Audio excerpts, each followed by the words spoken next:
Hello everyone, X-Wall Kill Bethelite here.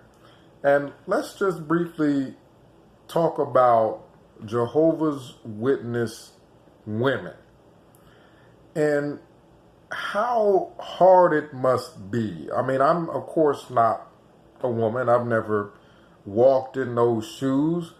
But as far as dating and marriage is concerned, we know that there are more women who are Jehovah's Witness than there are men.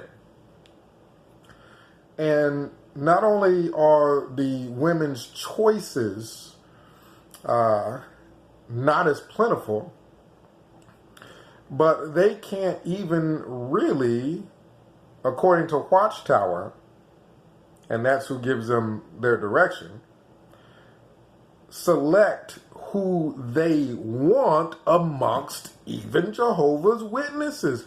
They're supposed to pick a male with a title. At the very least, ministerial servant. So here you are, a single woman who is a Jehovah's Witness. You can't talk to anybody that you work with. Most of them aren't Jehovah's Witnesses. Let's say that's the scenario. You can't talk to half the people you go to school with. A lot of them aren't Jehovah's Witnesses. You can't talk to anybody at the gym. And keep in mind, these men are approaching the Jehovah's Witness women. Right? And these may be some cool guys. These may be some guys that make good money, who are fit, who look good, who have good character. But if they aren't A, Jehovah's Witnesses, and B, have a title, they're not supposed to date them or marry them. And this becomes a problem, because then you have a person who is Jehovah's Witness. See, they're supposed to be getting their direction from God, but they're getting it primarily from Watchtower. They're not looking to just marry a spiritual man. They're looking to marry someone Watchtower gave them the okay to marry. Someone Watchtower gave a title to. So their selections are small. Oftentimes, some of these women lower their standards to lows that are unimaginable.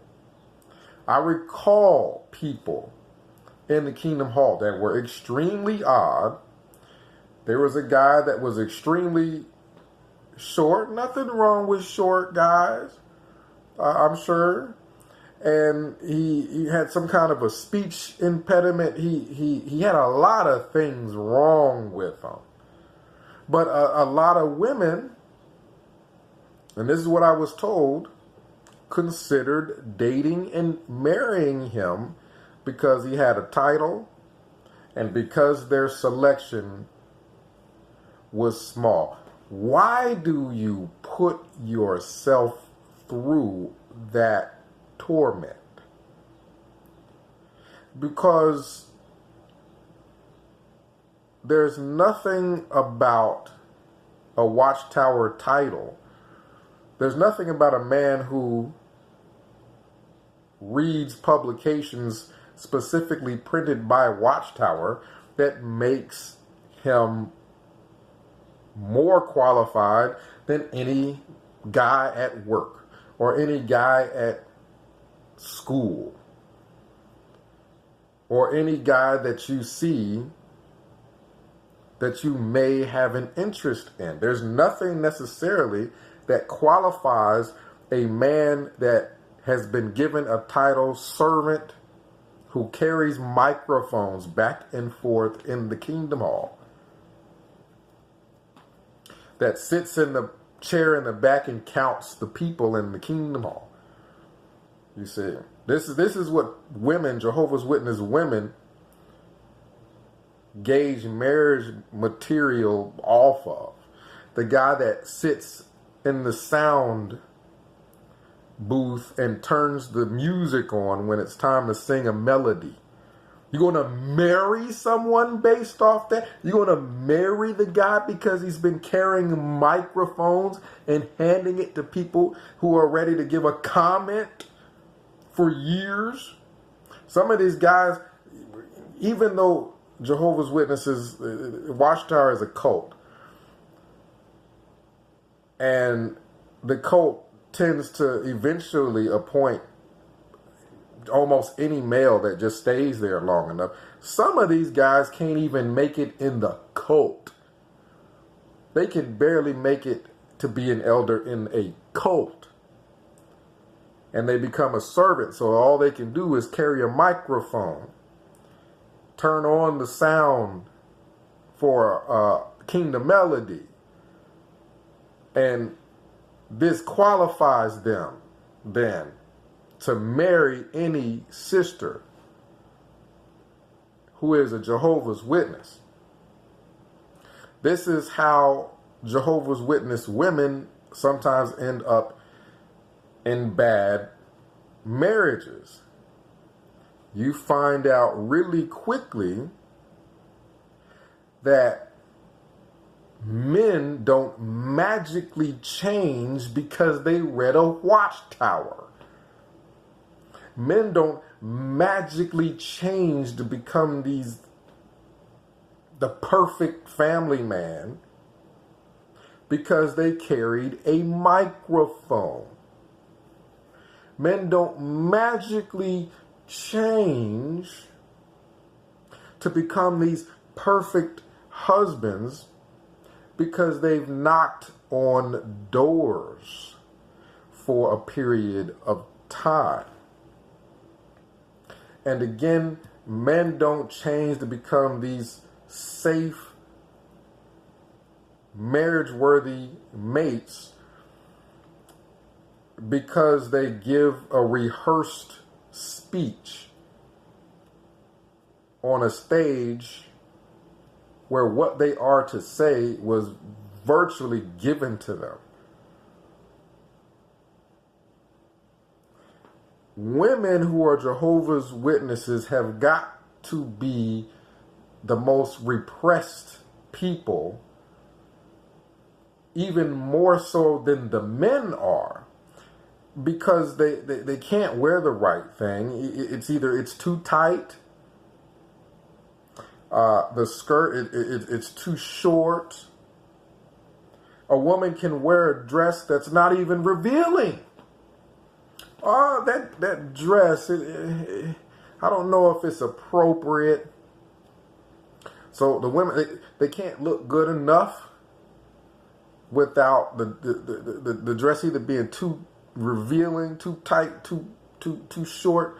There were a whole assembly talks about, the way women dress. So the women can't be perfect enough for these lame men. Let's just be honest about it.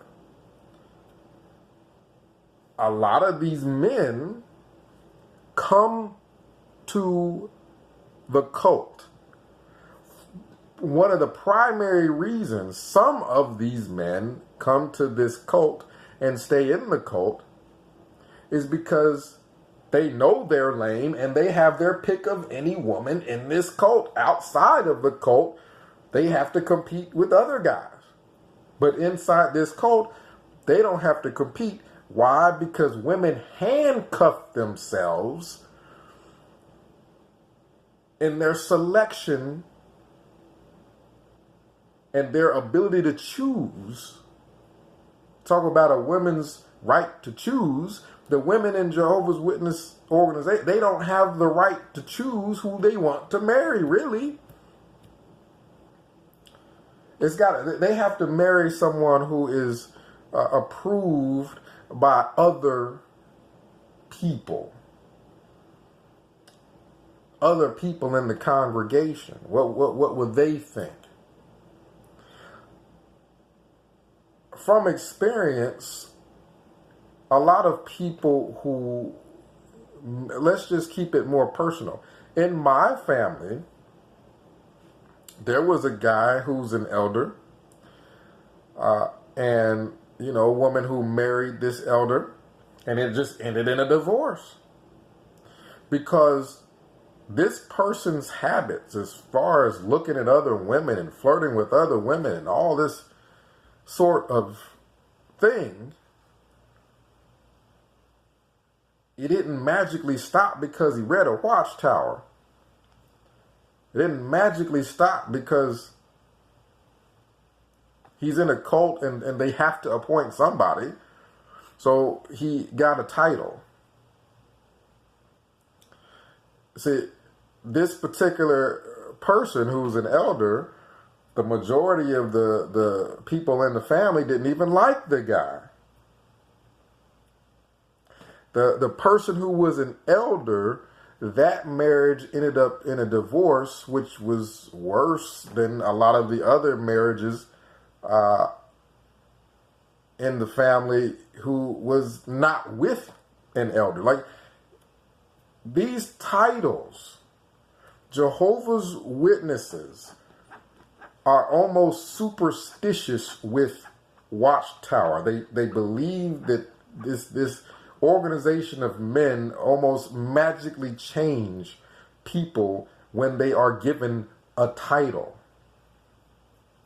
That these people are now virtually perfect or more perfect or somehow better. They'll talk about things like not celebrating a holiday.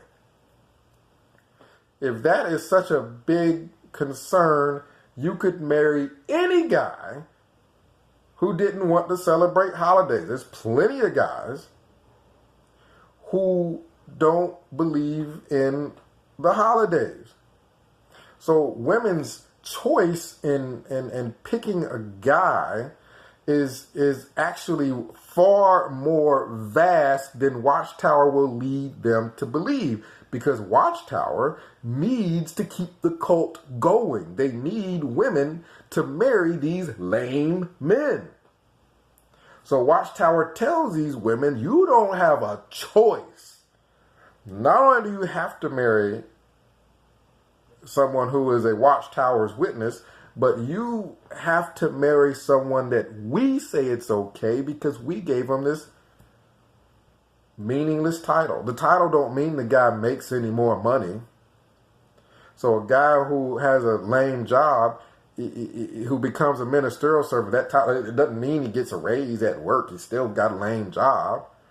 The guy is still weird. He's still odd. I remember guys who had the weirdest personality quirks. One guy's laugh was way too loud and wild. We had one guy who, he marries a sister, but he would come to the hall and you could smell the alcohol on his breath while he was there. It's just the fact that he's there at the hall that these women are led to believe that these guys are just better. Don't let the guy be a circuit overseer or something to that effect. And then all of a sudden, the guy's Denzel Washington. You know what I mean? It's these titles that Watchtower gives these guys that makes these women think they're somehow walking on clouds. And it's not true. And that leads to a whole lot of marriages where the woman don't really respect the man because you've married the guy with the title. The woman did what Watchtower told her to do, but she sees this, after you're married, you see the guy on a daily basis and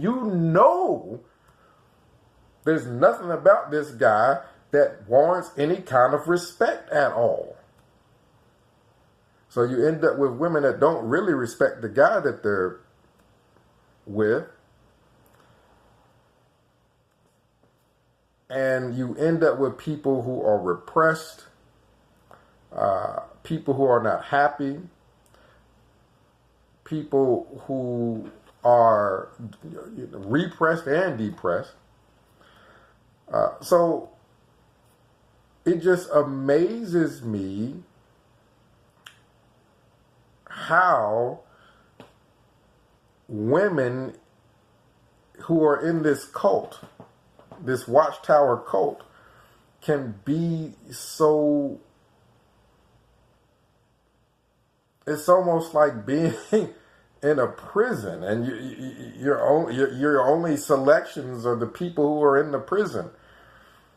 You know, a woman's prison where you have male COs, and you don't have no options out. You know, other than the guys that are in the prison guard.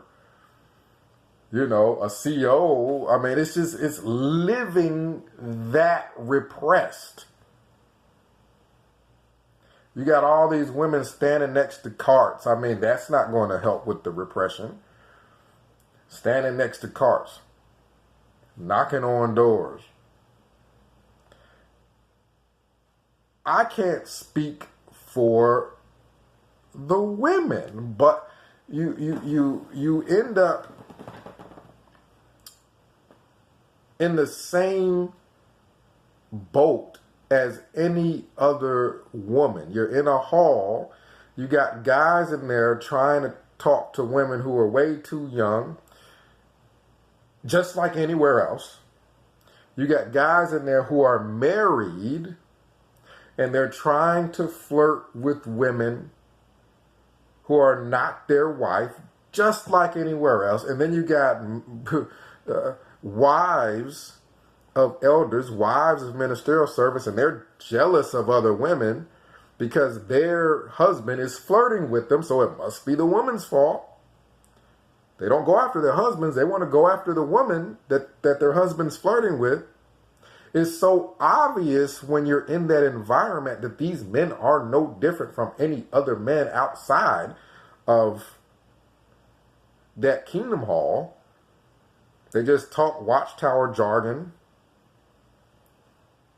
And they give little weak speeches on a platform. That's the only difference. So why then could you not marry someone, if you're a Jehovah's Witness woman, who has a deep interest and love for God, who's very spiritual, but that isn't in the cult of Watchtower? There's nothing about that cult that means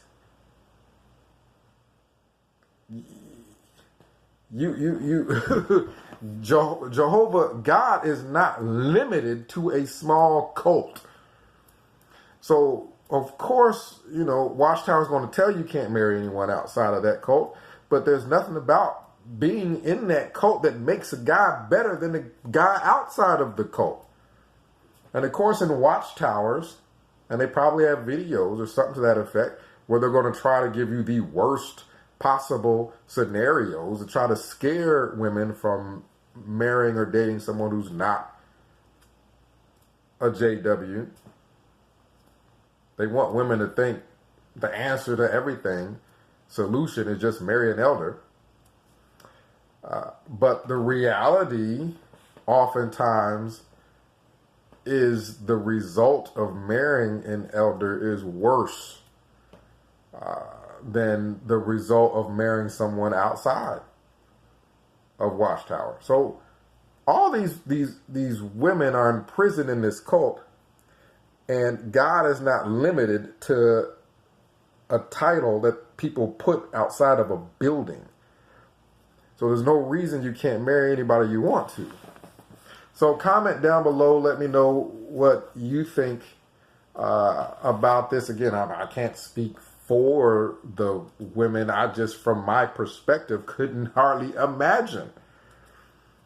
I saw it a lot at Bethel. Some of the weirdest dudes at Bethel are marrying women who are on another galaxy as far as being outside of this guy's league. But hey, it's a Bethel. It's a title that Watchtower gave a guy. So now that just means it doesn't even make sense to where you can explain it. The Bible talks about marrying only in the Lord, so that must mean whoever Watchtower says. I mean, it doesn't make any sense at all. But people live their lives according to nonsense, complete nonsense. So comment down below. Let me know what you think. I saw a lot of women at Bethel that were definitely not happy in their marriage. Same in the congregations. The women would have to have a high standard. They would have to look good. Their husbands would just have to have a title, and they would settle for a guy who's fat or just way older sometimes. It's unreal. It's unreal. So 937-789-4029. Ex-Wallkill Bethelite signing out.